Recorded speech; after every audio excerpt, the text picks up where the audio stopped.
Afternoon. I hope everyone's been enjoying the day at the conference. A lot of great sessions out there. We had a number of good plenary sessions this morning, and we're going to have a superb one at the moment.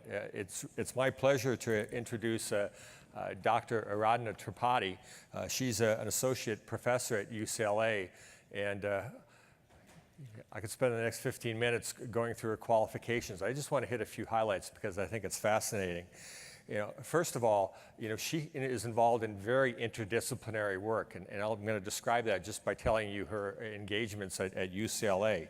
It includes working with the Institute of the Environment and Sustainability, the Department of Atmospheric and Oceanic Sciences, the Department of Earth, Planetary and Space Sciences, the Institute for Geophysics and Planetary Physics, and the California Nanosystems Institute.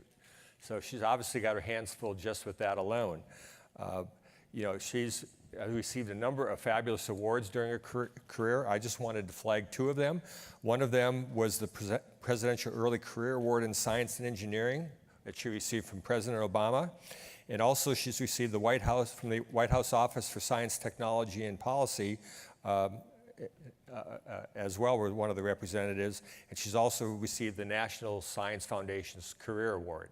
As I mentioned, those are just a couple of her accolades. And for those of you who were here yesterday, I also want to mention that Dr. Tripati was also part of our Diversity in Environmental Organizations workshop, which was extremely well received for all in attendance and so much interest that it actually ran twice the length of what we were planning.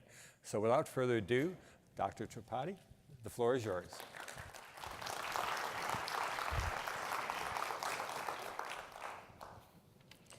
Thank you for that very nice introduction.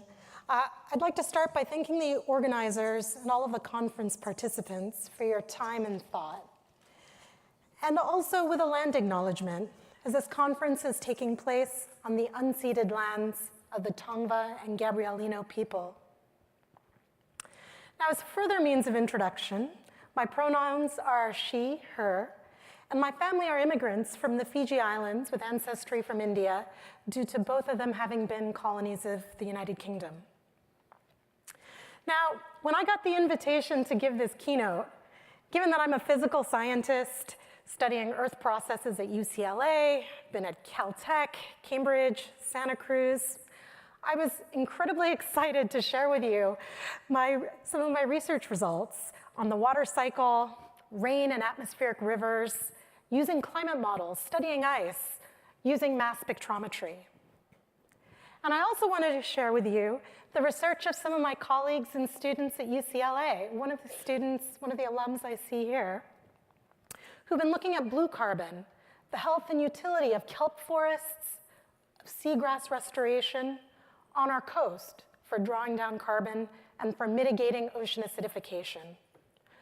I wanted to tell you about research that teams of students are doing on tree shade as a means for ameliorating the impact of heat waves right here in Los Angeles. Now, all of the research that I wanted to tell you about is really at the cutting edge of figuring out how we can impact the carbon lever and how we can understand the climate impacts of that carbon in order to inform our actions now and in the future. But then as I looked at who was participating in this meeting, what I decided to do is to actually talk about something else that relates to the carbon lever, but actually connects all of us because of what we do. This is really to talk about the human lever, the organizational lever, the diversity, equity, and inclusion lever. So I want to start off with a story about what happened after the last presidential election. With a colleague who is a lawyer and expert in communications at our Institute of the Environment and Sustainability, I taught a class with a colleague several times on science and communications under different political regimes then and now, with our students engaging in discussions with groups of people in different areas.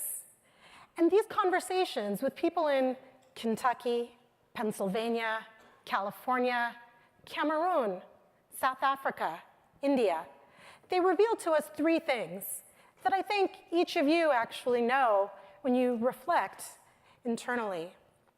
First of all, although we all don't encounter the same size barriers or the same forms of oppression, one thing that does unite all of us is our fear for ourselves and our fears for our loved ones. Fears that we'll experience polarization, violence, bullying, incivility, abuse, stereotypes of not being seen when we have these experiences. The second thing that unites all of us is what we want. We all share a same basic set of desires: to not go to sleep hungry, to have clean water to drink and air to breathe, to have meaningful toil, to live with peace and civility, whilst having respect and community, to be able to thrive and struggle while being safe, and to know that our families will have the same. And then the third thing that unites all of us is that we've all dealt with adversity, and we've all overcome it at least some of the time. And that when we did this with the help of others, be it the support of family, of friends, of mentors, or colleagues. And what those reflections mean is that we all know that we're stronger when we stand together, supporting each other and being supported by others. So what I'm going to talk about next is how we can draw on these values and truths that we know, things that are integral to all of our experiences as humans, when we think about what we can do to achieve sustainability in the face of these carbon futures. What can we do given the environmental and social and technological challenges that they pose, and given skewed vulnerabilities? So to do that, I need to first tell you where I'm coming from, and that really comes from telling you my story. When I was 14, they said I was going on 40. I was that girl who didn't have really a childhood. That was the adversity that I dealt with. And I grew up in Los Angeles. I went to LA Unified Schools, and then I did my undergrad at Cal State LA, went on for a PhD at UC Santa Cruz, before going to the University of Cambridge and then Caltech. And then 10 years ago, I came to UCLA, where I was the only dark-skinned science professor out of 50 professors in my 3 departments. Now we've been working at that, and now there are 3 dark-skinned professors in my 3 departments. But you know, it was the support that I got that meant that I was able to come to UCLA, and that also that I'm able to stand here today with you. And there were 3 key things. First, there was financial support throughout higher education to do environmental research. And that meant that I didn't need to drop out when times were tough, when I had to support my family, but that I could continue. Second, I had incredible role models and mentors, including a white professor whose family helped to foster my sister, to be there for me. Another professor, a Latino professor, who related to the challenges my family faced as immigrants. And third, a professor who reached out across disciplines to support women of color, Angela Davis. Now, third, I encountered a diverse group of peers at several different stages of my education early on.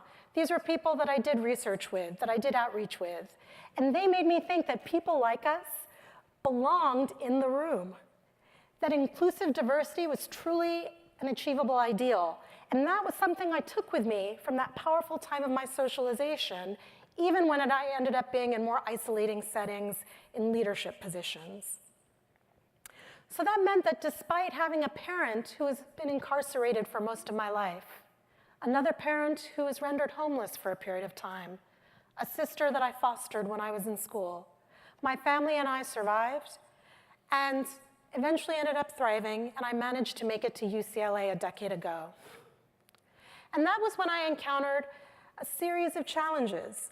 First, I read a Gates Foundation report from 2006 about the graduation rates from the LA Unified School District, and I was shocked. Some racial and socioeconomic groups had graduation rates of 50%. 50%. That was my city. The schools that I went to were in LAUSD. And as I started to get to know current students 20 years after I'd been studying in the area, that were in college, community colleges, CSUs, UCs, private institutions, what I saw is that the vast issues that I faced were mirrored in the experiences of other students today.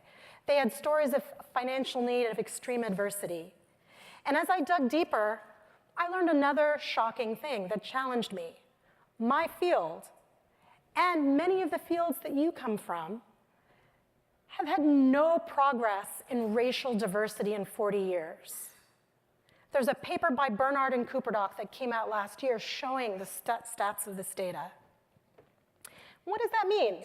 That means that although it's been over half a century since the Civil Rights Act, our collective actions and inactions, and those of others, mean that we've not yet achieved equity or equality in education or employment, and particularly with respect to the environment. Now, what does that really mean? That although throughout human history there's been change and innovation, when it comes to inclusion, we have stalled out. Environmental fields, particularly some of the ones that I'm in, have been the dinosaurs, the horse and buggy. So faced with that challenge, I had a choice to make. There was no way that we were going to get the innovation that we need, the peace and civility we want to see societally, particularly in the face of environmental change, if we do not align our personal values with our professional actions. And so that was the choice that I made. I decided to roll up my sleeves and be incredibly intentional about bringing diversity, equity, and inclusion strategy to all that I do as really a guiding principle, because I believe it makes us better. And so I did this with my roles as a physical scientist, as a professor, as a human being. I talked to social scientists and community organizers, and I read. And I began to appreciate that in higher ed, just as I had encountered something at this powerful time of my socialization, we have the opportunity to do that for others. Young people, young adults, groups that have been the engines for change throughout the history of our communities in the world. They are the levers of change that we need to work to push, not just the carbon levers. They're the ones that actually will do the actions and can engage with their families and community members. So I work to learn and implement practices to show people how we can be leaders in STEM and leaders in our organizations that respect identities and families and communities and really signal that. And what I found is that this approach has enormous impacts. People are thirsting for this, for environmental literacy with social entrepreneurship, opportunities to engage in outreach to K through 12 and to elders, environmental science without borders, being the tip of the spear of change, being ambassadors. And this model works.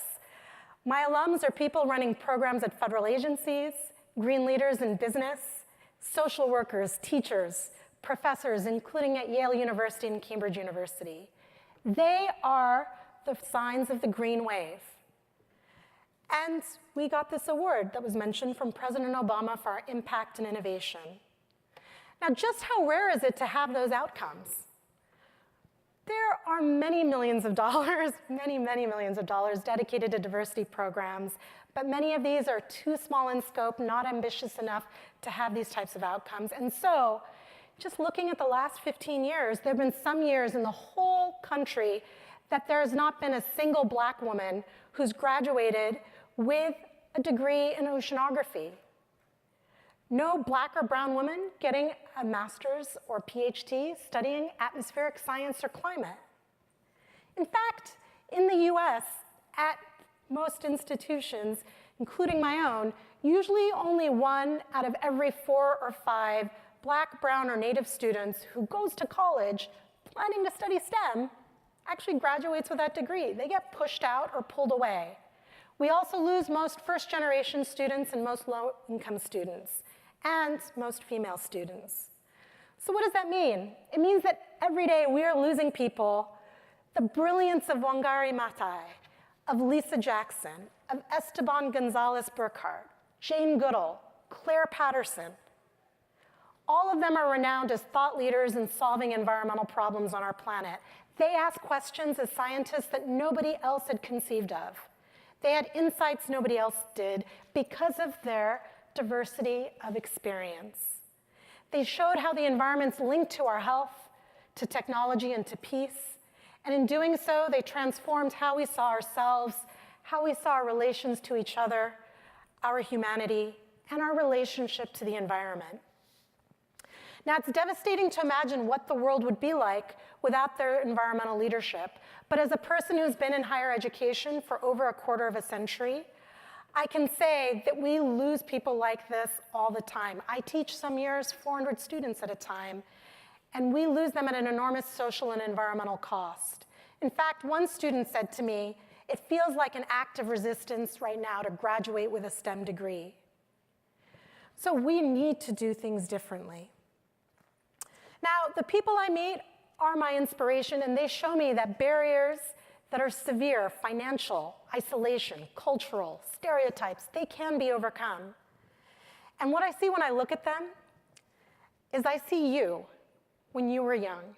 I see your peers. I see your kids, and I see your neighbors' kids. We have generations of people just like you, bright, smart, young, energetic, who also, remarkably, because of their ability to share information through technology, they are more woke than we were when they were their age for the most part. And what's also remarkable about this is that they're aware that there really hasn't been the type of progress that there should be. They also know that they're not alone, that this is not their fault, including they're not alone in wanting to do something about it. And that is why we have hope for a green wave. But what they need, what they want, is sincere and honest leadership and mentorship. They're looking, just like us, to make transformation and to lead. And they're talking to each other, and they're coming to talk to me. And you know what else is remarkable? What we show them through our actions, what we do, our ceiling is their floor. So what that means is that what I model as a professor and what you model as a leader in your organization frames what they see as the limits. But here's our challenge. We collectively face crises relating to climate change and the environment that require inclusion and collaboration. We need creative and comprehensive solutions. We need flexibility. Our fields and organizations, as I've repeated, have some of the worst rates of diversity. So collectively, our country has not moved the needle. Congress is diversifying faster than our environmental organizations and fields. So here's our choice. We can change this, and we must do so if we're going to address the carbon problem, if we're going to achieve environmental sustainability, and that can only happen, of course, hand in hand with social sustainability. So to do this, we have to acknowledge the realities of power and take a collective mindset for transformation. We need each other. We need to empower and develop them as talent. We need to work to socially construct inclusion in our organizations, in education. We need to work on norm setting, on behaviors, and show that we take this seriously as technology and the science that underpins it, because that is the only way we can translate our values into action. Now, there are many ways to do this. Here's ours. I work with leaders in organizational transformation, social scientists. We focus on higher ed because it's a gateway. It leads to opportunities to influence culture at multiple scales. We supported 50 students in this past year, but what we want to do is support 150 students a year with our Center for Diverse Leadership in Science, in STEM, in business, in policy, in law, in communications. And we want to see thousands of people being supported through programs at community colleges, CSUs, UCs, minority-serving institutions, Ivy Leagues, overseas institutions. Now, most people in this room at this conference, you've been through higher ed. That's true for most rooms where there are power brokers in the room. Education has always been at the forefront of civil rights, of organizing, of making change, or of keeping doors closed. So there is so much urgency to do this work right now at an individual level, at an organizational level, because of the scale of the changes we face, and because the environmental, technological, and social, they are interrelated. No one is insulated anymore due to power, due to privilege. We saw this with the fires, right? People in the Bay Area were being impacted with health problems.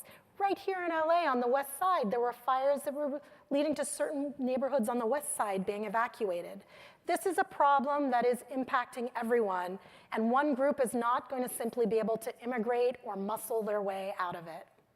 We can only get through this if we find ways to do it together with inclusive diversity. And that is our challenge. Engaging and empowering people to show up with their curiosity and compassion, with their intellect and resilience, and to share their energy and ambassadorship. Young people and young adults are one of the keys to transforming our institutions and communities. We need them, but to do so, they need our support to be able to realize their potential as the doers of right now, especially given the challenges that they encounter. And we don't have time to wait because of the issues with climate change. So what do they urgently need? Well, our model is financial support so they can focus on studying and learning experientially, working in collaborative settings with organizations like yours to solve real-world problems, working with nonprofits and businesses, academic research, community outreach being part of all of this to promote environmental literacy. So this lets our students develop and practice soft and hard skills, prepare themselves for the workforce, and empower others. Second, we support cohorts so that at college, nobody feels isolated because of their identity, and so that we can really model the inclusive diversity that our world needs. And when we do this in ways so that people share their stories, including of resilience. That means that people of different backgrounds start to collectively see that through inclusive communication, we can overcome barriers by sharing and supporting, not by hoarding or isolating. And thirdly, we provide mentors and role models, people who look like them and people who don't, so that people see that no matter where people are in leadership and who they are, we are all open to growing our mindsets and practices, with giving back, with confidence, with humility, and with wisdom. Now, I've mentored well over 120 people with an equity lens. We have 100% retention rates. People go into the green workforce. 70% of them do, and most of them go into STEM. I've seen firsthand our model works in astounding ways, and we have the social sciences research that shows us why. This means that people are becoming empowered and networked agents of inclusion, positive disruptors in the environmental movement. Now, they also are developing the skills that they need to build the fabric of a civil society. And we do this all with equity. Why? Because equity is what makes us human. It connects us to others, and it supports healthy systems. When we show that people succeed and that we're invested in people succeeding against the odds because of support, when they realize their confidence, when they feel valued at a fundamental level, we all reap the benefits, including with the innovative perspectives that they bring, because these are people that don't traditionally make it.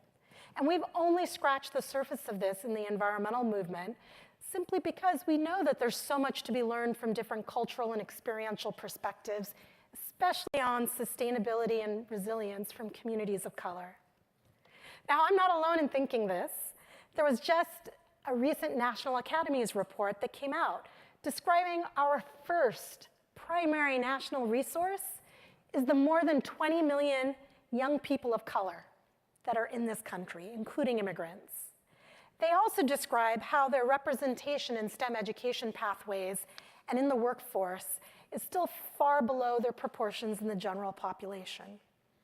Now, the organizations that you're part of, some of them should care because of something I just learned here at this meeting yesterday from Angela Gardner. She said that boards with diverse representation with respect to race, they have 35% better returns. And I've then looked up a study online which showed that companies in the bottom 25% have homogeneous boards. So this is really also what your organizations need to stay competitive. Now, I want to leave with just a few thoughts. First, I think that supporting equity in education and employment in the green sector is not only what leads to healthy communities, a civil society, but also has the potential to fuel a green tiger economy. Secondly, I want to give you a few examples of projects that one can support that I think exemplify the principles I've been talking about and the practices I've been talking about. These are projects that are early initiatives. They focus on talent delivery, cultural change, sustainable environments, community and tech solutions, and they really are projects that need to be recognized and sponsored. These are just some examples, and these are ones that I think, because of the track records and the pilot work of these organizations, we can have every confidence in. Now, we have a remarkable opportunity if we invest resources right now into these strategies. These all happen to be led by women of color, or into strategies that are not listed here, but that are run in collaborative ways to solve environmental problems, with inclusion being at the forefront. This has payoffs in ways beyond our imagination. For the present generation, for future generations, it's a true game changer. So my last thought is, how do we actually support this? Well, here are a few ideas: impact investing, green diversity bonds, philanthropy, legislation.